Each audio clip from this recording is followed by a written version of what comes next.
எங்க வீட்டுக்காரர் ரூபசங்கர் சார் இருக்காரு பாத்தீங்களா, அவர் விஸ்வாசம் படத்துல தலை சார்ட்ட ஒரு சிக்கன் ஐட்டம் கத்துக்கிட்டு வந்துட்டாரு.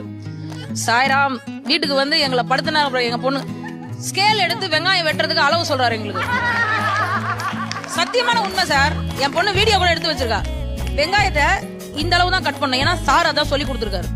கரெக்டா இந்த 2 பாயிண்ட்டுக்கு மேல வெட்டக்கூடாது அப்படின்னு ஸ்கேல வச்சு அளவு சொல்றாரு. எனக்கு நான் பத்திக்கின்னு எரியுது. 30 வருஷம் வெங்காயம் வெட்டேன் அப்படின்னு கண்ணை மூடி சரக்கு சரக்கு வெட்டி நாங்க பாட்டு சமைப்போம். நான் இது அந்த எங்க வீட்டு நான் பெத்து வச்சிருக்கிற பாருங்க, என் புள்ள அது உட்காந்து அம்மா அப்பா சொல்லியிருக்காரு அப்படின்னு ஸ்கேல் வச்சு கோடு போடுது வெங்காயத்துல.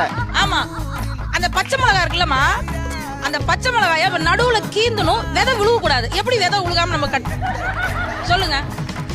அந்த தக்காளியில மேல அந்த பச்சை கலர்ல ஒண்ணு வரும், அந்த லேயரை கட் பண்ணிடணும். ஏன்னா அது வந்து வயித்துக்கு கெடுதலாம். இத்தனை வருஷமா நான் சமைச்சு கொடுக்குறேன்னு நல்லா தானே இருக்கீங்க. நல்லா தானே இருக்கிற குடும்பமே நல்லா தானே இருக்கும். நல்லா தானே பாருக்கிறீங்க.